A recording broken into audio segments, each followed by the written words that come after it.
The 365 Pro Wrestling 365 Nation, it is Monday, February 24th, and we got Miss Mandy back in the saddle again. I was going to do pick'ems with Joe Dog and Nikki Martin, but no, we got to have the champ on, the first ever grand champion, old greedy bastard, Jordie Taylor. So I hope you guys enjoy this one today. I know I did. Hi, Miss Manny here for 365 Wrestling. I'm here with Jordie Taylor. Yeah. How's it going? Fantastic. I just won another belt to add to my list. The Championship Whisperer continues his reign. Excellent. You're going to need more hands soon if you keep that up. I'll just get women to hold it for me. Or men, whoever wants to. So, you were born in Nanaimo. I did, but I left that crap hole because there was no wrestling as fast as I could. No, I love Nanaimo. I'm joking. It's wonderful, but I left because there was no wrestling, and then the second that I left, there was wrestling. So how does that work, right?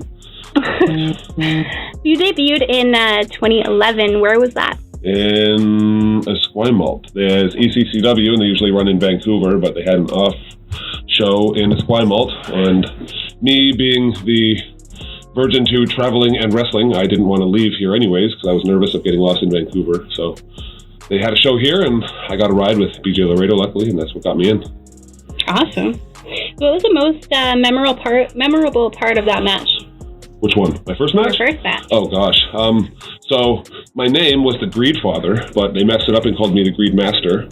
And then I had a theme song on a CD. It was a blank CD that my sister told me was blank, but she didn't tell me that there was a song on the first track. So I put my song on thinking it was what I wanted to do, and it was Watch Me Shine by Everlast, and then the song that played was All the Small Things by Blink-182, and I didn't know what was going on, and I was super nervous at the time, and somebody gave me ephedrine because my heart was already going crazy because I was nervous. And then, so my heart was fucked up, so I'm like, oh my god, I don't even know what the hell's going on here. And then different songs playing, my name's wrong, and my spray tan that I had, because I didn't know how to spray tan, it was wrong in the crotch area because I wore boxers, and this is like the stuff nightmares are made of. It was cool and all, and I don't remember the whole thing, but I remember moments, like when I was at the beginning of the entrance, and then I was in the ring clapping, and then I was on the top rope somewhere. It was a bit of a surreal experience for you then. It's pretty dope. Yeah. That's awesome. If you could give yourself advice now before that match, what would it be? Well, get a personality. The opposite guy from what I was then. That's amazing. Wow.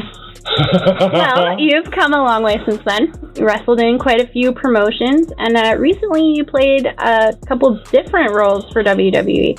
What was some of the stuff you did there? I did some security work for Sami Zayn and Cesaro, and then Braun Strowman came out and destroyed me. That probably was one of the funnest moments that ever happened to me, even though it was painful. Yeah, you flew pretty high. Yeah, that's right. Memorable, right? Moment yeah. taker. I'll take and make those moments, do that math. Perfect. So, aside from that moment, what was one of the best parts of the weekend working with them? That weekend? Yeah. Just the experience, waiting my entire life to get that experience. 27 years is all I've dreamt about. The only thing I ever think about, so just getting to see how things operate and just being in that environment was mind-boggling. Made my ass shake, but I tried not to show that it did. It was nerve-wracking, but it was amazing. It's exhilarating. That's awesome. So it was kind of like eye-opening for you then. Oh yeah, it just made me more driven than I ever was before. Now I'm fucking screwed. Addict. Oh, I can swear, but I did. So now that you're all hyped and ready to go, where is somewhere that you haven't been that you would like to wrestle? Oh, I mean, I want to wrestle everywhere. I'm greedy. It's not just a gimmick. It's real life. I want everything. I want every belt. I want to go to every location. I want to experience every crowd. But all I want to do is get to the WWE. It's the pinnacle, and that's where I belong. So that's the only focus that I have. And whenever that takes me, wherever that takes me, that's where I want to go. Perfect. So you wrestled a lot of different types of wrestlers. What is one of your favorite styles to wrestle?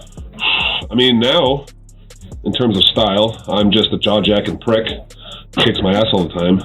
But I love wrestling big guys because it's the story of getting to chop down a big guy as opposed to a high-flying both back and forth match, or when you're facing a cruiserweight or high flyer and they're flying all over the place. I like to just chop down a tree. That's a really good visual, actually. Perfect. So, in terms of traveling and that kind of stuff, what is some advice you would give to other wrestlers? And for traveling, I don't think it goes back to traveling. I think I just mean like the lifestyle in general. What I would focus on for new wrestlers is learning the craft and like everyone says, watch your tapes, but it's like for me personally, I didn't get good necessarily by training in the ring. I took a Stone Cold's motto where he said that a long time ago somebody told him, he was hardly race, but it doesn't matter, that's relevant. He said that somebody told him to sit down and watch the matches and just watch them until he got good. And that when I started in 2011, I kind of just made my way, did whatever the case till like 2015 until I realized that I needed to just sit down and watch the matches and just watch. So I just watched for a good 2 years to just learn everything about wrestling, from like how a show is run, where certain things happen on set, like on shows, you know, like why a first match is a first match, blah blah blah. Like just watching everything in general. Like it doesn't matter, like traveling, as long as you're a talent that they can't say no to, then that's kind of what the point is, right? Like you just make yourself undeniable, and then everything else comes from that. Traveling to companies or getting noticed by companies and everything like that. So it really is about just living, breathing wrestling then. Yeah, I don't do anything else. I have no life. The only thing I do otherwise is go to the gym and pet my cat. Is that a tattoo of your cat on your arm there? It is, and my other tattoos are all just wrestling.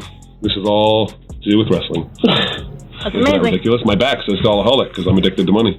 And money comes from winning matches in wrestling. It all goes back. Perfect. So anybody out there with anything shiny, you better watch out. Jordie's coming for you. And if you got a girlfriend or boyfriend, watch out for them too. As soon as I enter the room, it's a thirst trap coming through. Thanks for having me.